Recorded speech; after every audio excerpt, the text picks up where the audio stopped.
Wih, okey nampak ni. Hampa nampak kat tangan saya ni, kita ada keluaran baru tau. Ada cake in can. Kita ada 6 flavor. Tapi sekarang saya pegang pistachio ni. Dengan harga 12.8 je hampa boleh dapat besar ni. Cake in can ni, mana dapat ni? So hampa dekat saya nak terjah kita punya staff dah virus. Boleh rasa tengok macam mana rasa dia. Jom, jom. Okey hampa, jom kita terjah kita punya cup dark mirror. Okey. Tahu tak kita ada keluaran baru. Cake in can ni. Dia dah rasa. Kita bagi feedback tengok dia pun nak tahu macam mana rasa kan. Dah rasa tak? Senang bawa mana-mana ni. Duduk dalam can mana nak dapat ni. Kat sini je lah. Dark mirror saja dah. Macam mana rasa? Describe sikit apa?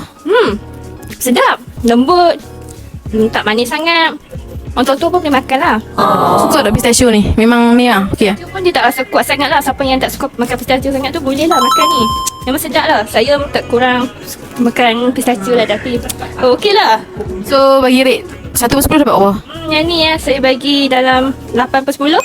Okay. So hampa dah dengar dia punya review.